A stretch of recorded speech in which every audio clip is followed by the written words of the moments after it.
This question I get asked in a debate one time. This atheist said, Hovind, if God made a perfect world, why did he make poisonous snakes? Good, fair question.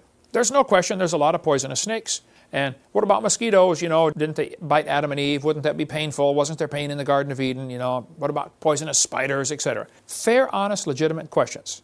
Well, if you get this article from JARS, Jungle Aviation and Radio Service, you'll see where they talk about using electricity to treat snake bites. Dr. Roger Gadarian in western Ecuador treated 300 cases of snake bite. The pain is gone in 15 minutes if shock is applied within 30 minutes. What they do is they use a stun gun, makes a little electric spark. If you get bit by a poisonous snake or a poisonous spider, they've discovered over the last 20 years, a lot of research has been done, a spark right on the injury site will neutralize the poison. They say if you get bit by a snake, do it in an X pattern, once this way, once this way. If it's been more than 30 minutes, hook a wire to one of these and make a long wire and go around the other side, so the spark has to go through the limb. If it's been more than 30 minutes, you probably should also spark halfway from the injury to the heart because the poison's traveling. A friend of mine said they had a lady come visit their place in Texas, and they had a 2-year-old boy with them. The 2-year-old got bit by a brown recluse spider, which can kill a 2-year-old. It wouldn't kill a human, but it'd make you hurt for a long time. We got brown recluse right here in Pensacola. This little brown recluse spider bit this 2-year-old right on the thigh. Within a few minutes, it was swelled up as big as a softball and rock hard and red with a spot in the middle. The kid is screaming uncontrollably. This friend of mine talking to this lady, and she said, what do I do? He said, I'll tell you what I would do. I'd shock it with a stun gun.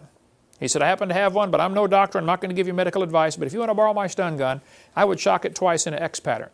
Well, she did on this 2-year-old. Within probably 30 seconds, he quit crying. In less than a minute, the swelling was going down.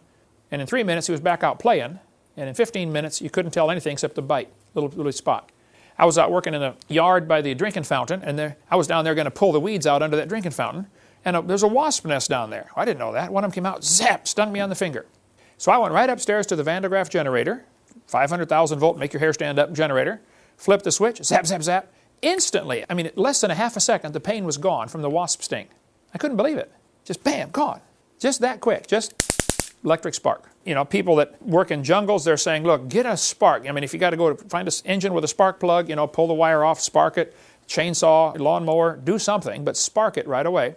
There seems to be really therapy in high voltage treatment of spider bites. There's been articles since 1991, a lot of research done on this. So why did God make poisonous snakes? I don't think they were poisonous in the original creation. Carl Baugh, for instance, in Glen Rose, Texas, raised cottonmouth water moccasins in his hyperbaric chamber with a stronger electromagnetic field.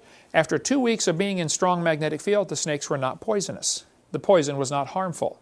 So you can study more on that. Water moccasins raised in hyperbaric conditions will not be poisonous. So maybe the pre-flood world, these snakes had a different function because the protein they inject is actually nutritious. It's good for you. There's a lady over here at Calvary Baptist, I think you've spoken there, Eric, on Pine Forest Road. She was in a car accident, hit the windshield, broke her neck down deep between her shoulder blades. She goes in once a month, still today, for an injection of cobra venom. They take the venom from a cobra, stick it down on her neck, and give her a shot because it's a nutritious protein. I don't know what they did to it. You could ask her if you'd like.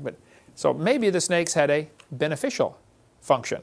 And so to say, hey, we have rattlesnakes, therefore God is mean, is to totally misunderstand the creation concept. Okay.